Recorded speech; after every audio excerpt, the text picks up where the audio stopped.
Claire, don't forget to lock up. We're trusting you with the place, Jonah said, giving me one last glance before stepping out the door. Of course.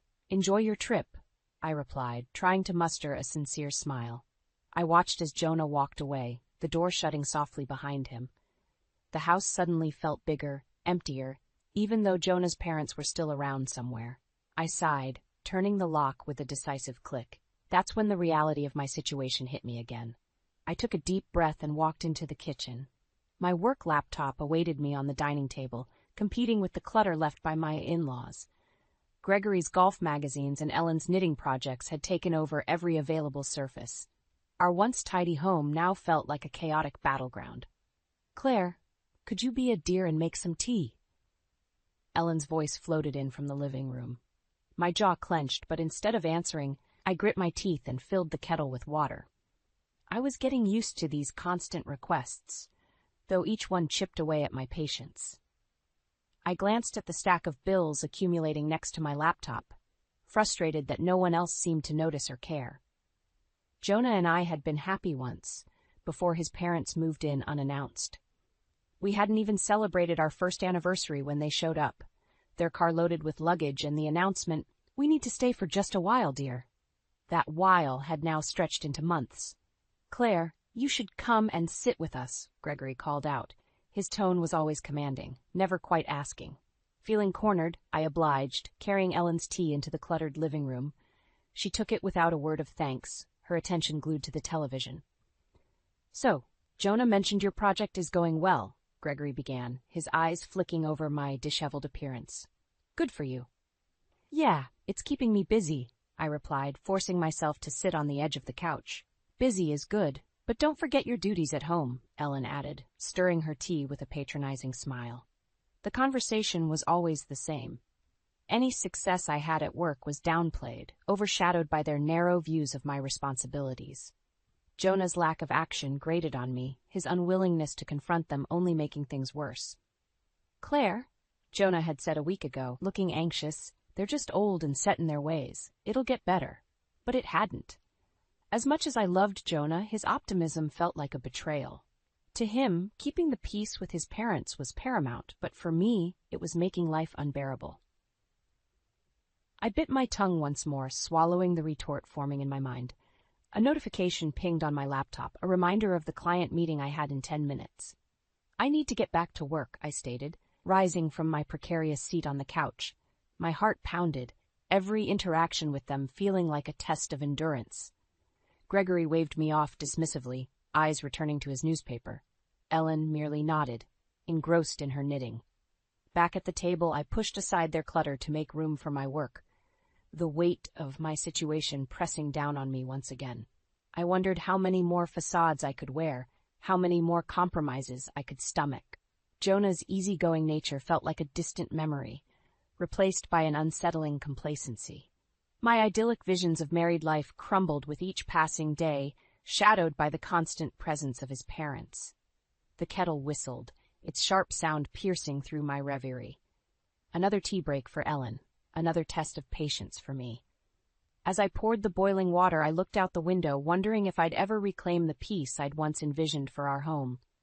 Endless days of small sacrifices loomed ahead, but deep down, a flicker of determination sparked. Something had to give, and I wouldn't let it be myself. Claire, there's something wrong with the dishwasher again. It never happens when Jonah uses it. Ellen's voice cut through my focus as I worked at the dining table. I clenched the edge of my laptop, taking a quick breath. Jonah doesn't even know how to use it. He never cleans up. I fired back, trying to keep my voice steady. Ellen's eyes narrowed. That's because he works hard all day, unlike you, who can work from home and still manage to mess things up. I got up and walked to the kitchen, trying to kill the conversation. Ellen trailed behind me, her disapproving presence filling the space. I opened the dishwasher, fiddling with the controls just to do something with my hands. Gregory appeared in the doorway, leaning against the frame with a smug look. You wouldn't have these issues if you just did things right, Claire. My patience was wearing thin. Maybe you two could help out once in a while, I snapped, unable to hold back. Gregory chuckled, the sound grating my nerves. Help? We're guests here. It's your job to make us comfortable. I slammed the dishwasher shut. It was clear nothing I said would matter. Retreating to the dining table, I tried to bury myself in work, but their voices kept pulling me back into the toxic atmosphere. Jonah appeared briefly in the evening, but his presence did little to ease the tension. "Hey, Claire, everything all right?" he asked, looking between me and his parents. "Just peachy," I replied, voice dripping with sarcasm. "Your parents seem to think I'm the maid." Ellen piped up. "We only ask for small favors. Jonah, Claire should be able to handle it." Jonah frowned, glancing at me apologetically. "I'm sorry, Claire. Can we talk about this later?"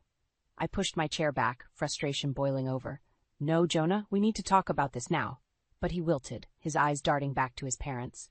"Another time, okay?" he said softly. I walked away, feeling a mixture of anger and despair. Their manipulation and his avoidance were driving a wedge deeper and deeper. Upstairs, I checked my credit card statement on a whim and froze. "Jonah!" I shouted, my voice echoing through the house. He scrambled up the stairs, his parents close behind. "What is it?" he asked, bewildered. "Did you use my credit card?" I demanded, showing him the statement with luxury purchases I never made. Jonah looked blank. "No, I didn't." Gregory stepped forward. "We did. We needed a few things, and we assumed it was fine." "You assumed," I repeated, disbelief lacing my voice. "You charged thousands of dollars without asking?" Ellen's face turned cold. "We're family. What's yours is theirs, too." "No," I said, shaking with fury. "That's not how this works."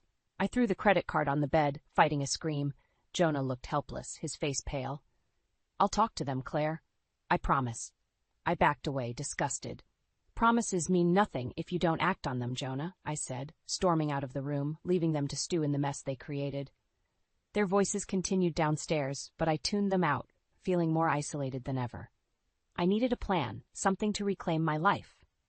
That's when a burning resolve started to form. Enough was enough. It was high time things changed, and I was going to make sure they did. Days blurred together as I threw myself into work. Projects piled up, deadlines loomed, but I found a strange solace in my tasks. Each design, each client meeting kept me away from the chaos at home. My colleagues noticed my dedication to the job, offering words of encouragement and praise. "Claire," Ryan said, leaning on my cubicle wall, "you're on fire lately. How do you do it?" "It's called survival," I joked, though a part of me meant it. Ryan laughed. "Well, keep it up. Management's noticed. I wouldn't be surprised if there's a promotion in your future." His words lit a small spark of hope. At least one part of my life was under control. Back home, things were as unbearable as ever. Gregory and Ellen's dominance grew stronger by the day. They moved my belongings without asking, filled the house with their things, and hovered over every aspect of my life. It was suffocating. One evening, I came home to find Ellen rearranging my office. "Ellen, what are you doing?" I asked, my voice strained from a long day. "Your space was too cluttered." "I'm organizing it," she replied nonchalantly. My jaw clenched. I like my things where they were. "Well, it's better this way," she insisted, not bothering to pause. At dinner, the conversation turned acidic. "Claire, maybe you should take cooking classes," Gregory suggested with a smirk. "Your meals could use some improvement." I stared at him, wondering how he could be so condescending. "Maybe you should appreciate the fact that I'm cooking at all." Gregory chuckled, turning to Jonah. "See, son, this is what I mean. A little gratitude goes a long way." Jonah looked uneasy, trapped between us. "Let's just eat," he said, attempting to steer clear of another confrontation. The final straw came when I checked my bank account and found another series of unauthorized transactions. This time, it was for an expensive spa package. I stormed into the living room, holding the bank statement in my hand. "More charges, really?" I yelled. "You spent $1,200 on a spa?" Ellen barely looked up from her knitting. "Relax, Claire. It was just a treat. We needed it." "You needed it? How about asking before using my money?" I spat. Gregory looked up from his newspaper, unfazed. "This isn't all your money, Claire. We're family." "No, this is theft," I countered, my voice shaking with rage. The tension in the room thickened. Jonah stepped in, trying to mediate. "Claire, we'll sort this out, right, Mom? Dad?" Ellen and Gregory shrugged, clearly not taking it seriously. Jonah's attempts to placate me only deepened my feeling of betrayal. I left the room, retreating to my work once again, using it as my only escape. Then the promotion came. Management called me in. offering me a senior graphic designer role.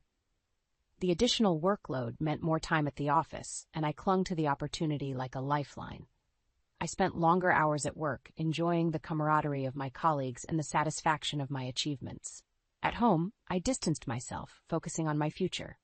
The bitterness I felt towards Jonah and his parents grew, fueling my determination to take action. Late one night, as I walked through the empty office, Ryan found me packing up. "Big plans for the weekend? More work," I admitted. "Keeps me sane." He nodded. "If you ever need to talk, you know where to find me." His support gave me a momentary reprieve, but I knew my real battle lay ahead.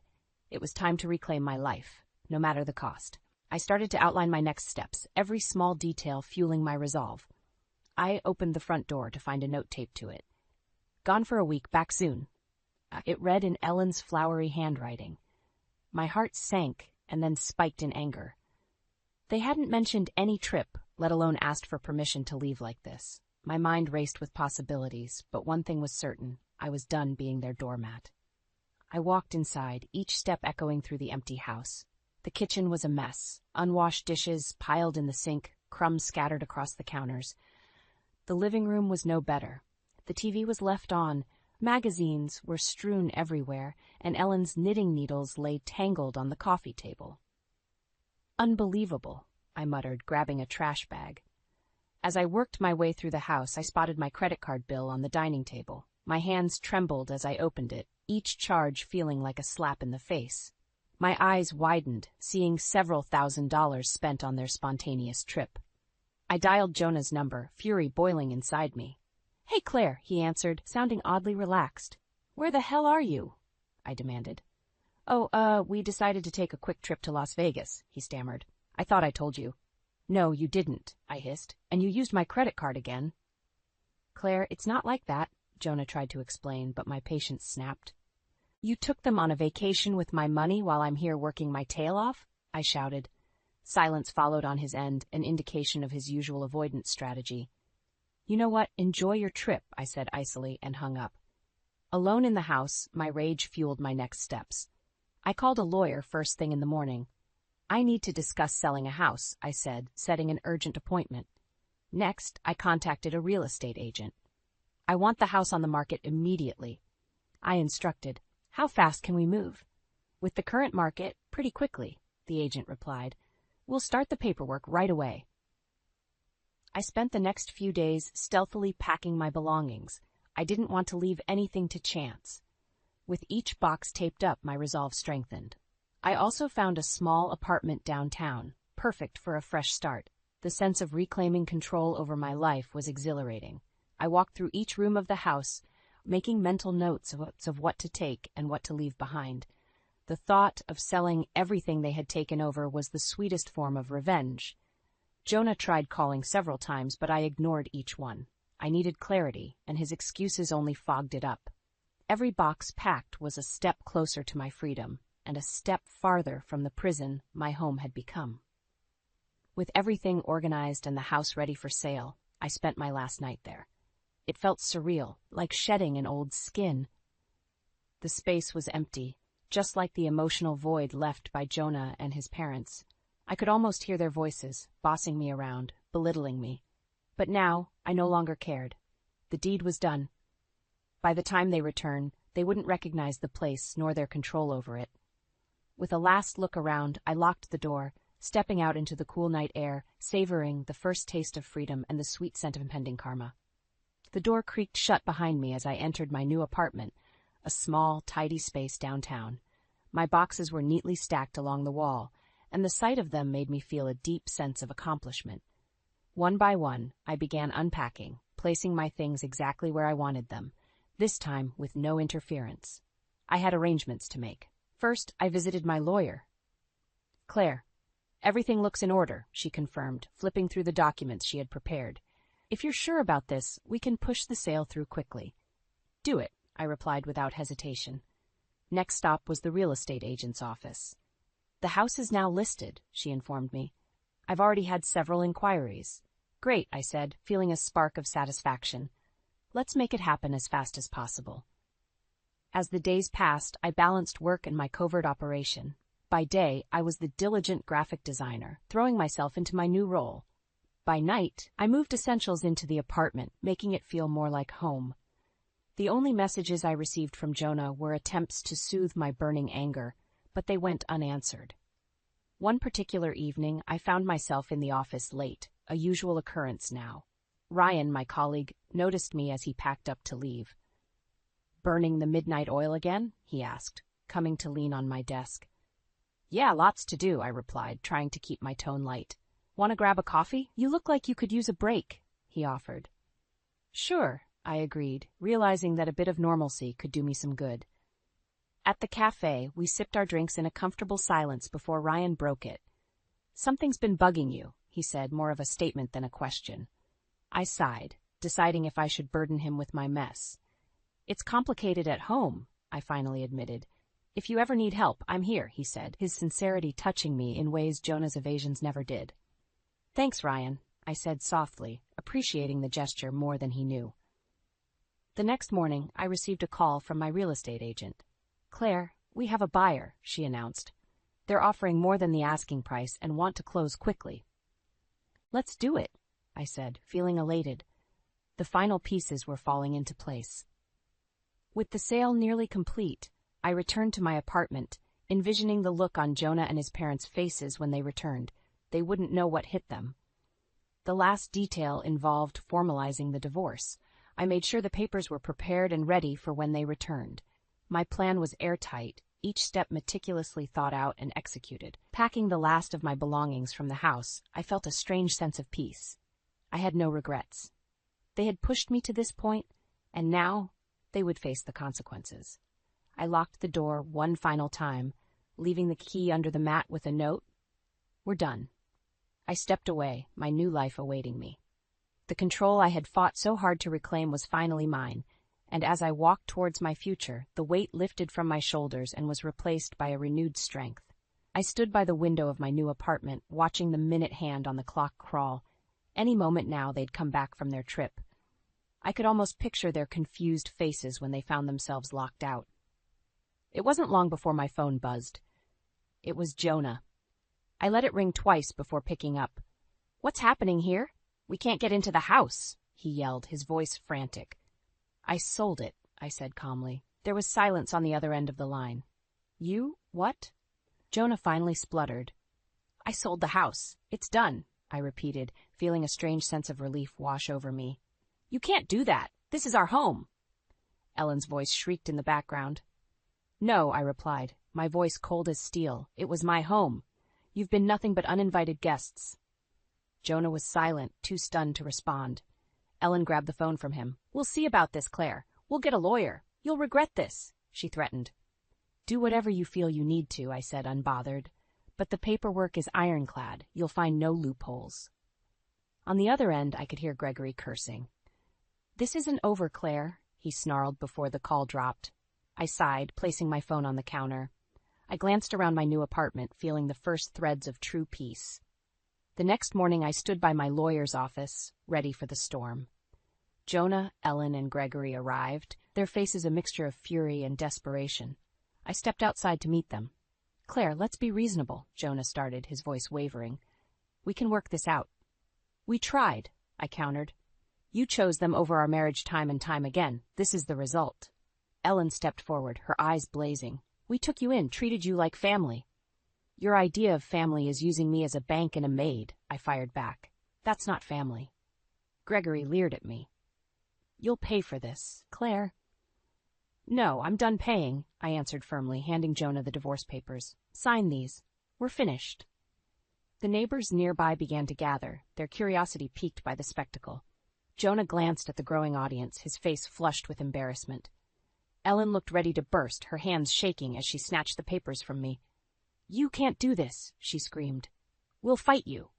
But their threats fell flat. "Go ahead," I said loudly, making sure the neighbors heard. "But you'll find that legally, you've got no standing. This is my house, my money, and now, my life." Gregory tried to lunge at me, but Jonah held him back, looking defeated. "Just sign the papers, Dad. We have no choice." Ellen gave a final, venomous glare before grabbing a pen and signing the papers with trembling hands. Gregory followed, his anger palpable. Jonah was last, his eyes locking with mine one final time before he signed. "Goodbye, Jonah," I said, turning to leave. The weight of revenge lifted, replaced by a lighter, unburdened spirit. I felt empowered and strong, walking away from the chaos they tried to bind me in. Back at my apartment, I smiled genuinely for the first time in months. It was over. Finally, truly over. The power they had wielded was gone, and in its place, I found my freedom. As the door clicked shut behind me, I knew without a doubt that my new chapter had just begun. In the days following the confrontation, the fallout was swift and dramatic. Jonah, Ellen, and Gregory scrambled to find a place to stay, thrown into disarray. I heard through the grapevine that they had checked into a cheap motel nearby, their former grandeur reduced to complaining about the thin walls and bad service. My days, however, were looking brighter. The air in my new apartment seemed fresher, every small action of my newfound freedom. At work, things were electric. My colleagues noticed a spring in my step, and more than one asked what had changed. "Claire, you're glowing," Ryan commented as we worked on a project. "Did something good happen?" "You could say that," I replied, a genuine smile forming. The feeling of taking back control was better than any spa day the Crosbys could have charged to my card. Meanwhile, Ellen and Gregory's attempts to save face were failing spectacularly. Gregory tried calling in favors from his business contacts, hoping someone would provide a temporary space or financial aid. The responses were as cold as his heart, each rejection a blow to his inflated ego. Ellen's threats of legal action fell apart quickly. My lawyer, Kate, was thorough and efficient. "Don't worry, Claire," she reassured me over the phone. "They have no grounds to stand on. You made sure of that." Their public disgrace brought a strange satisfaction. The neighbors talked in hushed tones about the family who had been so unceremoniously evicted. Each muttered word was a victory for me. The old me would have felt guilty, but no more. I was done with feeling sorry for them. Ellen, ever the instigator, couldn't resist calling me. "This isn't over, Claire. You'll pay for humiliating us," she spat through the phone. I chuckled, the sound surprising even me. "Ellen, your eats are empty. Move on." "I have." Click. I hung up, feeling lighter. Ryan, who'd overheard my side of the conversation, raised an eyebrow. "Everything okay?" "Better than okay," I said, my grin widening. Jonah showed up once at my apartment, a last-ditch effort. He looked harried, his eyes pleading. "Claire, please, can we talk?" I leaned against the doorway, arms crossed. "Talk about what, Jonah? You made your choices." "I'm sorry," he started, but I cut him off. "Sorry isn't good enough," I said firmly. "You chose them over us, over me, and now you face the consequences." Jonah's shoulders sagged. I didn't know things would get this bad. "Well, they did, and now it's time for you to deal with it," I replied. "Goodbye, Jonah." Closing the door on him felt like closing a door on the last remnants of my past. I felt a rush of empowerment, a clear signal that I was moving forward. Ryan caught me after work that day. "You really are something, Claire," he said with admiration in his eyes. "Just doing what needed to be done," I replied simply. Back in my apartment, I toasted to my newfound peace. It wasn't just about revenge, it was about reclaiming my life, my independence. The sight of Jonah, Ellen, and Gregory struggling was merely the cherry on top. I curled up with a book, the quiet of my space a comforting blanket. The drama was behind me, and the future ahead seemed full of promise. For the first time in a long while, I could envision a life free from manipulation and control, and that was the sweetest victory of all. Settling into my new apartment brought a sense of liberation I hadn't felt in years. I threw myself into my new role at work with gusto, thriving in the creative energy and camaraderie of my team. The promotion meant longer hours, but I welcomed them, relishing every new challenge that came my way. One evening, after a particularly busy day, Ryan caught me as I was packing up. "Hey, Claire, a few of us are going out for drinks. Care to join?" For a moment, I hesitated, then smiled. "Why not?" At the bar, the conversation flowed easily. Ryan and I exchanged stories, shared laughs. It felt good to unwind, surrounded by friends who respected me. "So you're finally free from that madhouse, huh?" Ryan said, clinking his glass against mine. "Yeah, it feels like I can finally breathe again," I replied, a genuine smile on my face. Despite the emotional fallout from the divorce, I found myself enjoying my independence. My days were full, my nights peaceful. The anxiety that once gripped me was replaced by a newfound sense of joy. One day, as I was leaving the office, my younger coworker, Ethan, caught up to me. "Hey, Claire, you got a minute?" "Sure, what's up?" I asked, curious. Ethan looked a bit nervous, scratching the back of his head. "I was wondering if you'd like to grab dinner sometime. Just the two of us." I blinked, caught off guard. "Dinner? Are you asking me out, Ethan?" He chuckled, a bit embarrassed. "Yeah, I guess I am." I smiled, considering his offer. "I'd like that." "When? How about tomorrow night? There's this great Italian place I know." "Sounds perfect," I said, feeling an unfamiliar flutter of excitement. The next evening, we met at the cozy Italian restaurant. Conversation flowed easily, and Ethan's youthful exuberance was infectious. Over plates of pasta and glasses of wine, I found myself opening up in a way I hadn't in a long time. "You seem different now," Ethan noted, twirling his fork. "Happier." "I am," I admitted. "It's been a tough journey, but I'm finally finding myself again." Ethan smiled warmly. "Well, I'm glad. You deserve to be happy." As the evening drew to a close, we walked back to my apartment. Ethan hesitated at the door, looking as if he wanted to say something. "Thank you for tonight," I said, breaking the silence. "I had a great time." "Me too," Ethan replied, leaning in for a quick, shy kiss on the cheek. "Good night, Claire." "Good night, Ethan," I said, closing the door and feeling a warmth spread through me. Inside, I sat down with a content sigh. Life was starting to unfold in ways I never imagined. The past was behind me, and a future full of possibilities lay ahead. Over the next few weeks, Ethan and I spent more time together. We explored the city, shared meals, and laughed late into the night. It was refreshing to be with someone who appreciated me for who I was, without any hidden agendas or manipulations. With each passing day, I realized how strong I had become. No more compromises, no more living under someone else's thumb. This was my life, and I was determined to live it on my own terms. One evening, as I sat in my apartment, the city lights twinkling outside my window, I felt a profound sense of peace. The chaos and drama of the past were behind me, replaced by a calm, steady happiness. This was my new chapter, a fresh start. And for the first time in a long while, I felt optimistic about the future, confident that I could handle whatever came my way. "Decking out this room will be such a thrill," Mason chimed as he declared, staking his claim. "You try to fuss, Ma, and you'll see me leaving you to fend for yourself." The cutting edge to his words caught me off guard. I had barely closed the front door of my modest home, where memories with my late husband lingered, when Mason began barking orders. Amber, his wife, stood in the corner, scrolling through her phone, barely acknowledging me. "Give it a rest, Amber. We're here now." "Better make the best of it," Mason said, glancing in her direction. Amber sighed, putting her phone away. I shuffled into the living room, feeling the weight of my decision. My husband had passed away just a year ago, and now I'd agreed to let Mason and Amber move in. I expected support, companionship. I didn't expect this hostility. "Nora, where do you keep the good plates?" Amber asked wearily, walking into the kitchen.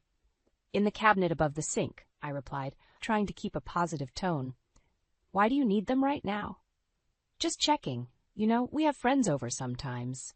Don't want them eating off these cheap ones," she said dismissively, picking up one of the plates from the drying rack and looking at it critically. I bit my tongue. I wanted to protest, but Mason gave me a look that froze the words in my throat. "Amber, just leave it. We'll buy new plates if we need to," Mason said, as if I wasn't even there. The house might have been small, but it was filled with memories. Pictures of family holidays adorned the walls. I tried to remind myself that I had made this choice for the sake of family, but something in Mason's tone made me uneasy. It was late afternoon, and the sunlight streamed through the windows, casting long shadows on the worn carpet. I eyed the dining area, already imagining the arguments yet to come. My stomach turned at the thought. "Mason, can we talk for a moment?" I asked, trying to sound assertive. "Sure, Ma. What's up?" He responded with a fake warmth, following me into the hallway. "Why the rush to claim your room? You said you needed help, and I let you move in. Show a little respect, please," I said, trying to maintain eye contact. He folded his arms, leaning against the wall. "Respect? Ma, we're here to help you out, too. Don't forget that." I nodded, unwilling to argue further. I retreated to my bedroom seat, the only place where I felt I still had control. As I sat on the edge of my bed, I looked at the framed photo of my husband on the nightstand. His kind eyes seemed to offer me strength. Amber's voice floated down the hallway, interrupting my thoughts. "Mason, how about we order in tonight? I'm not in the mood to cook." "Fine by me," Mason replied, his voice indifferent. I felt a mixture of frustration and sadness. I hadn't anticipated how disruptive their presence would be. A few hours later, the house was filled with the aroma of takeout. I joined them at the table, where Mason and Amber were already eating. "Nora, do you want some?" Amber asked, not looking up from her food. "Sure," I responded, sitting down. "So, Ma, any interesting plans for tomorrow?" Mason asked between bites. "I was thinking of visiting the market, stock up on some fresh produce," I said, hoping he might engage in a real conversation. "Amber," he interrupted, clearly not paying attention to me, "we should go check out that furniture store you mentioned." "Yes, we need to update a few things around here," Amber said excitedly. I sighed, putting down my fork. I'd appreciate if we could discuss changes before jumping into them. "Ma, we'll take care of it, don't worry," Mason said dismissively, already looking back at his phone. I felt an unsettling chill. My home, once filled with love, now felt alien. This wasn't the beginning I had hoped for. The next few days passed in a blur of tension and biting comments. Every time Amber opened her mouth, it seemed to be to criticize or demand something new. Any attempt to create harmony was met with sneers and dismissive gestures. One evening, as I sorted through some old papers at the dining table, Mason walked in, rifling through the mail. "Bills, bills, and more bills. Do you ever not get these, Ma?" he muttered loudly. "They come with living in the house, Mason," I said patiently. "It's normal." "Well, you should try and cut down on your expenses. This is starting to get out of hand," he said, tossing the mail onto the table. His tone was sharp, lacking any hint of compassion. From the living room, Amber's voice carried through. "Mason, did you forget about tomorrow's payments? You promised to handle it." Yeah, I know," he called back. "What payments are those, Mason?" I asked, raising an eyebrow. "Nothing you need to worry about, Ma," he said dismissively. I glanced over the documents he'd thrown. My heart sank seeing how much more they'd spent than I realized. "Mason, could you contribute a bit to the household? Money is tight," I asked, my tone hopeful. Mason didn't even look up. Sorry, slipped my mind. I'll get on it next time," he said offhandedly. Amber walked in, her face twisted in disdain. "Honestly, this place is a nightmare. So old-fashioned and depressing. How did you ever live here, Nora?" I bit back a retort and offered a thin smile. "It's home, Amber. It has history."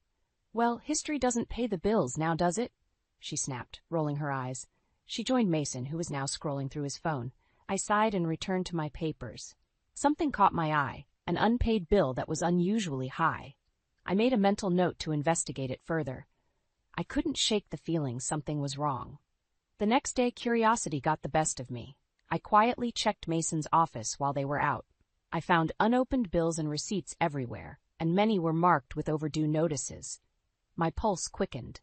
This mess had to be cleaned up, but more urgently, I needed answers. Later that evening, I confronted Mason and Amber when they returned. "Mason, we need to talk about these overdue bills," I said, holding up the pile of papers. His face hardened.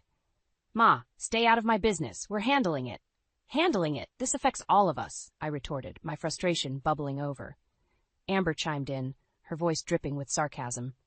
"Maybe if you didn't spend on useless things, we wouldn't have a problem." "Useless? Everything I buy is for the house," I said, feeling anger rise. "Sure, keep telling yourself that," Amber said, tossing her hair back. I took a deep breath. "Mason, something isn't adding up. I need to know what's going on," I said more calmly. "Drop it, Ma," Mason said sternly. I said we'll take care of it. That night, I lay in bed wide awake. Their behavior, the financial discrepancies, it all felt wrong. I had to dig deeper. This had become more than just a family issue. It was a question of survival. Morning arrived, and as they left for their activities, I decided to visit Mason's workplace, a small tech startup. I needed to understand more. The office was a short drive away. When I walked in, Emily Harper, a young employee, greeted me. "Hi, can I help you?" she asked with a friendly smile. "I'm Nora, Mason's mom. Just thought I'd drop by and say hi." Emily's smile faded slightly. "Oh, Mason didn't mention you'd be coming. He's out right now." "I see. How is he doing here?" I asked, trying to sound casual. She hesitated. "He's been having some trouble. Deadlines, funds. He's under a lot of stress. I nodded, feeling a knot tighten in my stomach. Thank you, Emily. Leaving the office, one thing was clear. Mason and Amber were hiding something. I was determined to find out what, no matter the cost. Mason, the internet is down again, Amber yelled from the living room. Can't you fix it? There was a crash as Mason kicked a chair. I'll deal with it later, Amber. He snapped. He stormed past me, not bothering to even look in my direction. Mornings had become a battleground. Amber's tantrums and Mason's temper made my once peaceful home feel like a war zone. It was clear they were frustrated, but their anger seemed to land squarely on me. I couldn't keep dealing with the hostility without some sort of escape, so I found a job at a local art supply store. The manager, Mrs. Harper, welcomed me with open arms. It felt good to be doing something useful for myself. One afternoon, while sorting brushes and paints, Mrs. Harper approached me. Nora, would you like to join our painting class this evening? I hesitated. I'm not sure if I'm any good. She smiled warmly. Everyone starts somewhere, plus we could use an extra set of hands. That evening, I joined the class, and for the first time in a while, I felt genuinely at peace. I may not have been very skilled, but losing myself in the strokes of the brush was therapeutic. Returning home later than usual, I walked in to find Mason and Amber arguing. Just do something useful for once, Mason shouted. Useful? I'm doing everything while your mother is out playing with paints, Amber retorted. I'm back, I said softly, hoping to diffuse the tension. Amber glared at me. Perfect timing. We're out of groceries. Why don't you make yourself useful, Nora? I felt a wave of anger rise but held it back. I'll take care of it in the morning, I said calmly. Make sure you do, Amber muttered. The next day, I did the shopping, making sure to get exactly what they liked, to avoid more complaints. At the checkout, a canvas caught my eye. I decided to buy it, hoping to continue painting at home. When I got back, Amber was sprawled on the couch. About time, she said as I walked in with the bags. I ignored her, placing the groceries on the counter. Later, as I set up my canvas in the spare bedroom, Mason walked in. What is this? He demanded, looking at the canvas. It's for painting, I said, trying to stay composed. With what money, Ma? Don't you get it? We're struggling to keep this place afloat, he yelled. I bought it with my own earnings from the store, I said firmly. Mason shook his head and walked out, mumbling something under his breath that I didn't catch. Over the next few weeks, painting became my refuge. My work at the store and the joy of painting helped balance the growing tension at home. One evening, Mrs. Harper approached me again. Nora, I've seen your paintings. They're quite good. Have you thought about selling them? She asked. I was stunned. I haven't. Do you really think they're worth selling? Yes, I do. We can start displaying them here at the store, she suggested. I nodded, feeling a spark of hope. Maybe this could be a way out of the bleakness at home. That night, as I served dinner, Amber sniped, Honestly, you're just a burden to everyone around, as an old woman who's of no use. I stopped, feeling the sting of her words, but I didn't respond. Instead, I went to my room, picked up my brush, and started painting. For every insult, I would channel it into my art. Soon, my paintings attracted attention. I made my first sale, then another. Each piece sold brought me a little more financial freedom and emotional strength. In secret, I started setting aside money, planning an escape if things worsened. Amber and Mason continued their rampage of entitlement. But now, I had something they couldn't touch, a sense of purpose and a path forward. And with every stroke of my brush, my resolve grew stronger. Selling one painting after another, I finally felt like I was contributing. But I kept my success a secret from Mason and Amber, knowing it would only cause more tension. The resentment in the house was growing thicker every day. One evening, while Amber was out, I found myself sitting with Mason over a rare shared meal. The silence was heavy, but I decided to break it. Mason, I've noticed financial discrepancies. Something doesn't add up, I said cautiously. Mason stiffened. I told you, I'm handling it. Stay out of it, Ma. But it's affecting all of us. You're not contributing, and Amber seems more interested in spending than saving. I pushed, my voice steady. He slammed his fork down. I said I'm handling it. I dropped the subject, knowing I wouldn't get anywhere with him tonight. Later, as I cleaned up, I overheard a phone conversation from Mason's office that made my blood go cold. I've transferred the funds. Just make sure the company doesn't catch on, Mason whispered urgently. Realizing the gravity of his words, I quietly moved away. I needed proof. Over the next week, I carefully recorded any conversations that hinted at their misdeeds, using my phone's recording feature. Amber was no better. She had brought home a stack of expensive clothing and jewelry. In a moment of carelessness, she'd left receipts lying around that showed she'd used funds from my account. I decided to confront her. "Amber, these expenditures on my account are unacceptable. How could you?" She looked at me with cold disdain. "Oh, Nora, stop acting like it's a big deal. I'll pay it back." "This is theft, Amber. I want the money back now," I insisted. She smirked. "What are you going to do about it, old woman?" My anger boiled over. This isn't over. Later that day, I took my recordings and receipts to a lawyer. The evidence was clear, and I was advised to start taking steps to secure my position. Secretly, I found a modest house to buy with the money I had saved from my paintings. It was small, but it was mine. The keys to the new house felt heavy in my pocket, a double-edged sword of freedom and fear. I still needed more proof to protect myself fully. That evening, Mason and Amber were out, and I seized the opportunity to dig deeper into Mason's office. Folders, emails, and files, everything pointed to him siphoning company funds. My chest tightened, realizing the depth of their betrayal. The next morning at breakfast, Amber looked over with a sneer. "And what do you plan to do with your pathetic little paintings, Nora? Buy yourself a coffin." I shot back. "I'm making enough to move out soon. You and Mason will have to fend for yourselves."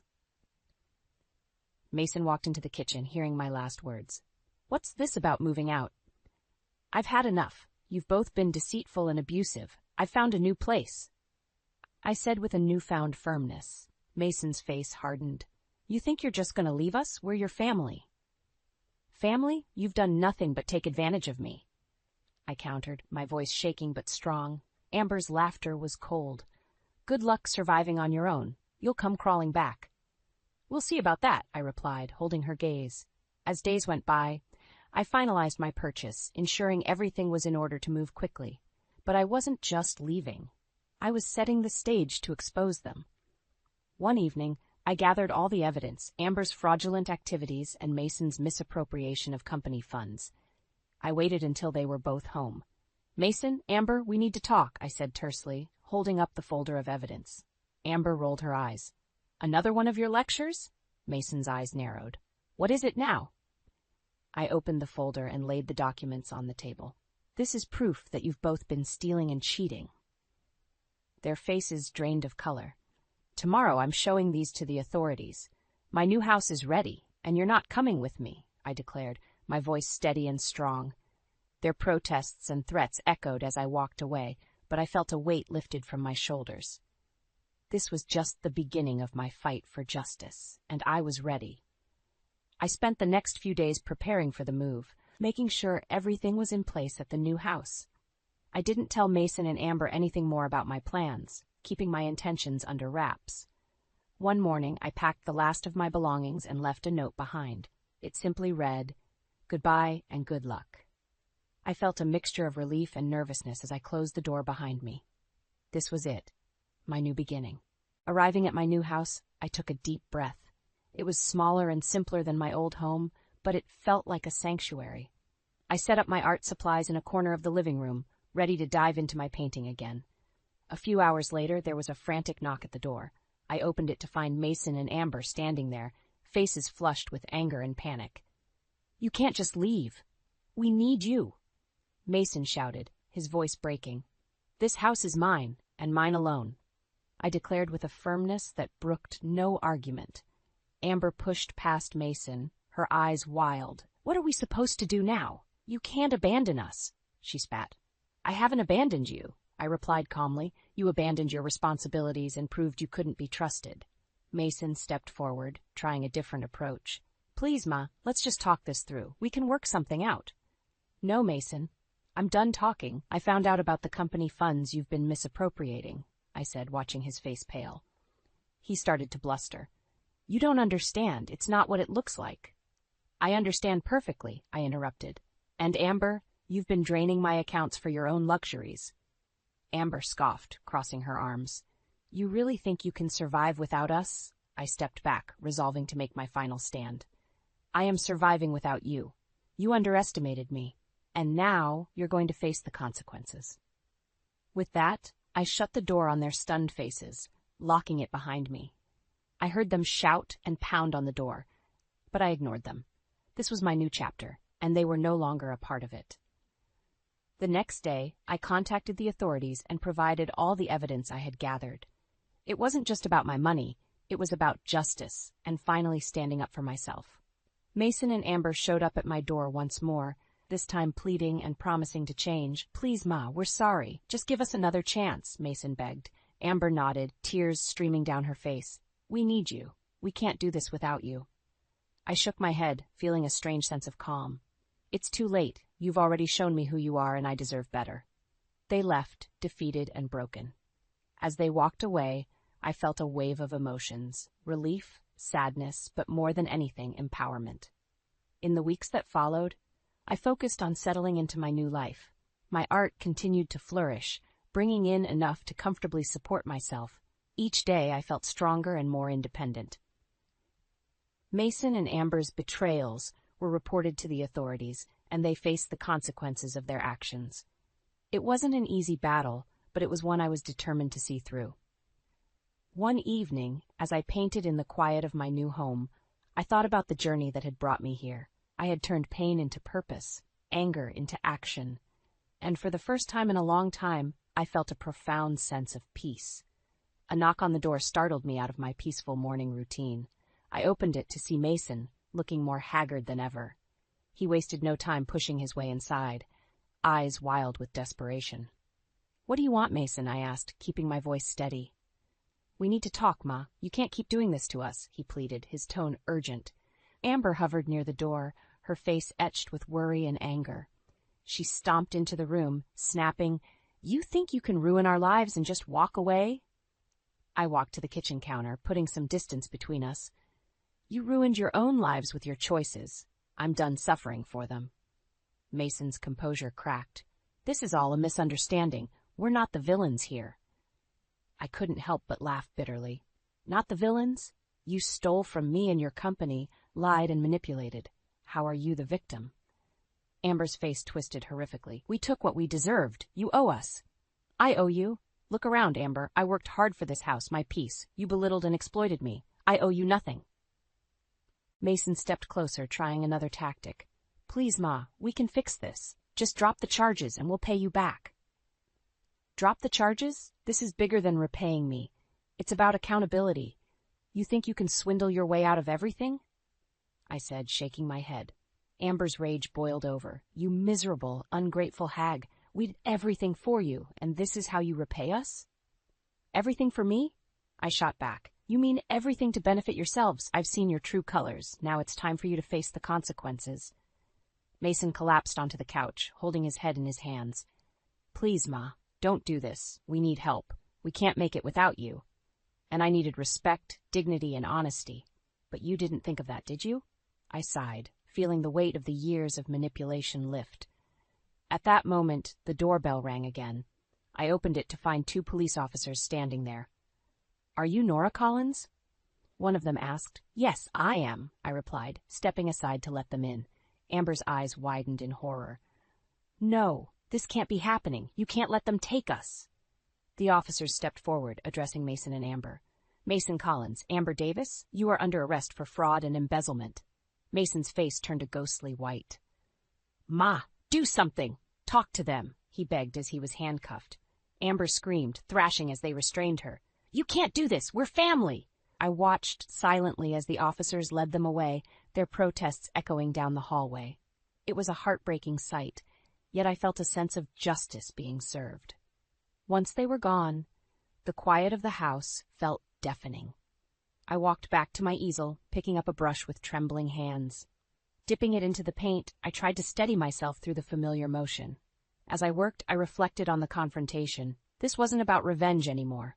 It was about reclaiming my life and ensuring that Mason and Amber faced the consequences of their actions.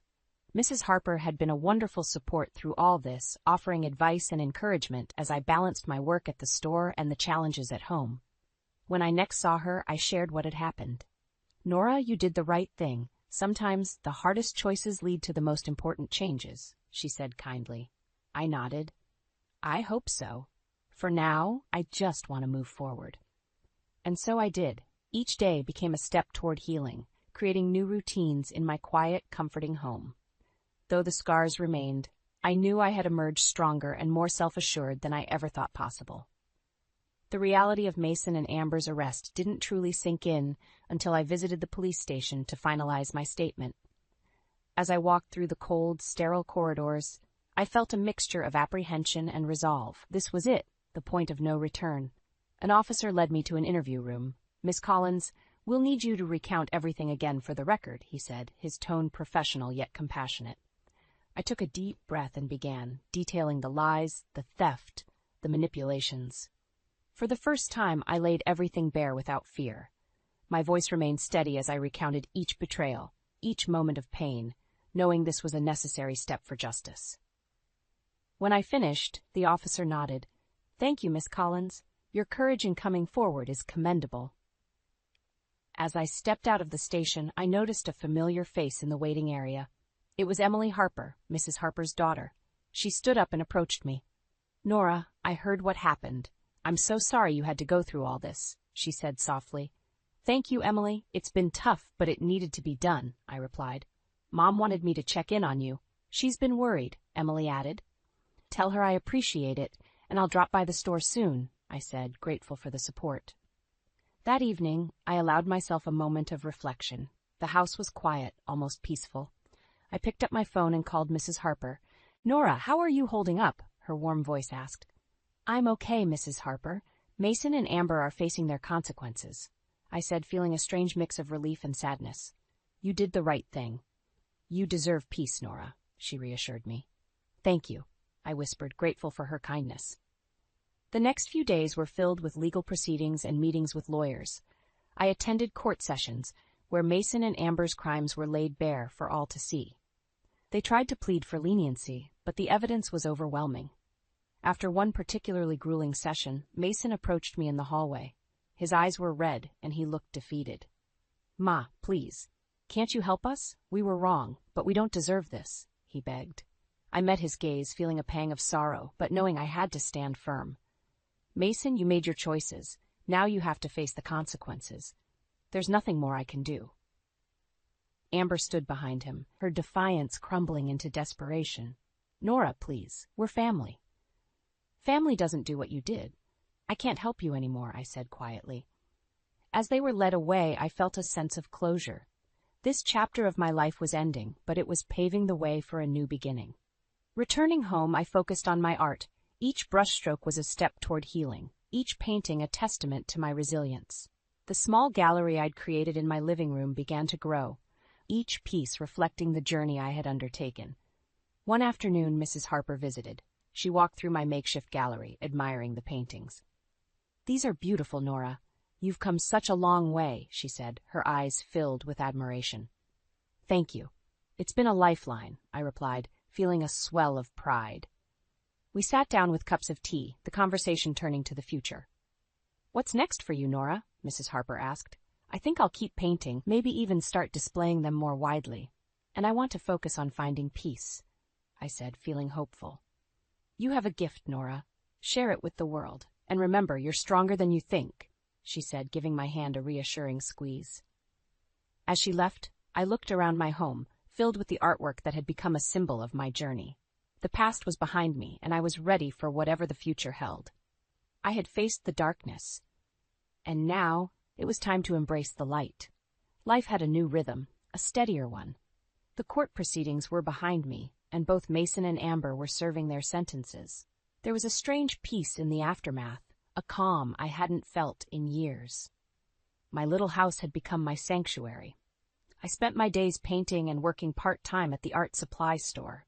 Mrs. Harper continued to be a wonderful support, often stopping by to check on me and discuss new art supplies or techniques. One late afternoon, as I was adding the finishing touches to a vibrant landscape, the doorbell rang. I opened it to find Emily Harper holding a beautifully wrapped gift. Hi, Nora. Mom and I wanted to give you this, she said, handing me the parcel. What's this? I asked, curious. Just open it, Emily urged, smiling warmly. I untied the ribbon and lifted the lid to reveal an exquisite set of oil paints and brushes. Tears welled up in my eyes. "Thank you, Emily. Please tell your mom I'm so grateful."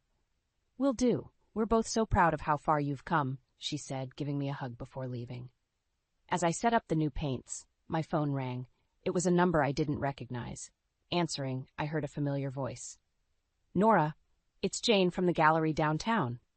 Jane Taylor ran one of the local galleries and had expressed interest in my art before. "Hi, Jane. What can I do for you? I've been following your work, and I'd love to feature your paintings in an upcoming exhibit. What do you think?" she asked, excitement clear in her voice. I'd be honored," I stammered, overwhelmed by the offer. "Great. We'll finalize details soon. Prepare to showcase your talent, Nora," she said before ending the call. Hanging up, a grin spread across my face. It felt like a new chapter was opening, one where my art would finally receive the recognition it deserved.